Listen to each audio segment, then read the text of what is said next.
ప్రపంచ మానవులారా, ఈ గ్లాసు నేను కోరుకున్నప్పుడు మాత్రమే తలపు పడుతుంది నా గ్లాస్ అని.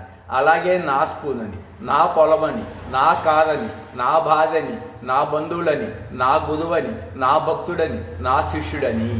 గాఢ నిద్రలో ఒక్క తలంపు కూడా లేదు. మళ్ళా లేవగానే 100% అటాచ్మెంట్ పెట్టుకుంటుంది మైండ్.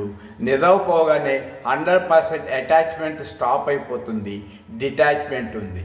మళ్ళా మేలుకోగానే ఈ వీటి కోసం, వస్తువుల కోసం, వ్యక్తుల కోసం తన్నుకుంటారు, కొట్టుకుంటారు, చంపుకుంటారు, యుద్ధాలు చేసుకుంటారు. మళ్ళా మరణించేటప్పుడు ఒక్క వస్తువు కానీ ఒక్క వ్యక్తిని కానీ శ్మశానానికి తీసుకొని పోవటలేదు. చూడండి, ఈరోజు ఎంతమంది శ్మశానంలో కట్టెల్లో కాలిపోయారో, గుంటల్లో పూజ చేశారో చూడండి. వారు ఏమైనా తీసుకెళ్తున్నారో చూడండి. ప్రతి చోట కూడా శ్మశానంలో, ప్రతి ఊళ్ళో, ప్రతి దేశంలో కూడా